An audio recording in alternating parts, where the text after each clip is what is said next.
Gênesis, capítulo 37. Nessa mesma época, Jacó se estabeleceu na terra de Canaã, onde seu pai tinha vivido. Essa foi a história de Jacó. Entretanto, ela continua com José, na época com 17 anos de idade, que ajudava seus irmãos no pastoreio dos rebanhos. Na verdade, seus irmãos apenas por parte de pai, filhos de Bila e Zilpa, esposas de Jacó. E José tinha o hábito de contar ao pai tudo o que os irmãos faziam de errado. Israel amava José mais que os outros filhos, porque José era o filho temporão, nascido quando Israel já era velho. Ele mandou fazer para José uma capa bordada. Quando seus irmãos perceberam que José era o filho predileto de seu pai, começaram a odiá-lo. Esse ódio chegou a ponto de nem mesmo conversarem mais com ele. Certo dia, José teve um sonho. Quando o contou aos irmãos, eles passaram a odiá-lo ainda mais. Ele disse: "Ouçam o sonho que eu tive. Estávamos todos nós no campo juntando feixes de trigo. De repente meu feixe ficou de pé, e os feixes de vocês o rodearam e curvaram-se diante dele." Então os irmãos disseram: "Certo! Quer dizer que você vai reinar sobre nós? Vai ficar nos dando ordens?" O sonho que ele contou e a maneira em que o contou os deixaram enfurecidos.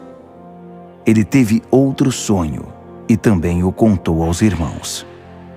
"Tive outro sonho. O sol, a lua e 11 estrelas curvavam-se diante de mim." Ele também contou o sonho a seu pai e este o repreendeu. "Que sonhos são esses? Por acaso eu, sua mãe e seus irmãos iremos um dia nos curvar diante de você?" A essa altura, seus irmãos estavam tomados de ciúme, mas seu pai refletia sobre o assunto. Os irmãos de José haviam ido para Siquém, onde cuidavam dos rebanhos do pai. Israel disse a José: "Seus irmãos estão com os rebanhos lá em Siquém. Preciso que você vá até onde eles estão." José respondeu: "Sim, estou pronto." Jacó disse: "Vá ver como estão seus irmãos e os rebanhos. Depois venha me contar." E enviou o filho do vale de Hebrom a Siquém. Um homem encontrou o rapaz andando a esmo pelos campos e perguntou: "O que você está procurando?" "Estou tentando achar meus irmãos. Você sabe onde eles estão cuidando dos rebanhos?" O homem respondeu: "Eles já se foram daqui, mas eu os ouvi dizer, vamos para Dotã." José prosseguiu em sua busca e, de fato, encontrou os irmãos em Dotã. Os irmãos de José o reconheceram de longe e acharam que era uma boa oportunidade para se livrarem dele. O plano era este: "Lá vem o sonhador. Vamos matá-lo e jogá-lo numa dessas cisternas velhas. Depois a gente diz que um animal selvagem o devorou. Veremos em que os sonhos dele vão dar." Rúben ouviu a conversa dos irmãos e intercedeu por José. "Por favor, não vamos matá-lo. Nem pensem em cometer assassinato. Vamos jogá-lo naquela cisterna ali, mas ninguém vai machucá-lo." A intenção de Rúben era voltar mais tarde, tirá-lo do poço e levá-lo de volta ao pai. Quando José chegou ao local em que estavam os irmãos, eles o agarraram, arrancaram dele a capa bordada e o jogaram na cisterna. O reservatório estava seco, não havia nem mesmo um pouco de água para beber. Mais tarde, sentaram-se para jantar.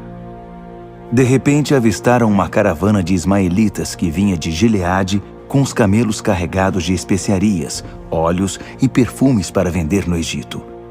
Judá sugeriu: "Irmãos, o que vamos ganhar se matarmos nosso irmão e ocultarmos as provas? Vamos vendê-lo para os ismaelitas em vez de matá-lo. Afinal de contas, ele é nosso irmão, sangue do nosso sangue." Os outros concordaram com ele.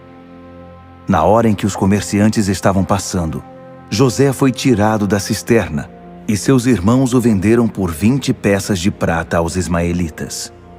Os compradores levaram José para o Egito. Mais tarde, Rúben foi procurar José na cisterna, mas ele não estava lá. Então rasgou as roupas em sinal de desespero e interrogou os irmãos: O menino não está mais lá! O que vou fazer? Eles pegaram a capa de José, mataram um bode e mergulharam a capa no sangue. Levaram de volta a bela peça de roupa ao pai e disseram: Achamos isto! Olhe para ela! Não parece a capa de seu filho? Na mesma hora, ele a reconheceu. A capa de meu filho! Um animal selvagem o atacou e o despedaçou! Jacó rasgou as roupas em sinal de luto, vestiu-se com um pano de saco e chorou muitos dias a morte do filho. Os outros filhos e filhas tentavam consolá-lo, mas ele não queria ouvir ninguém. Dizia: Irei para o túmulo ainda chorando por meu filho. E chorava muito por ele. No Egito, os midianitas venderam José a Potifar, um dos oficiais do faraó, administrador da casa.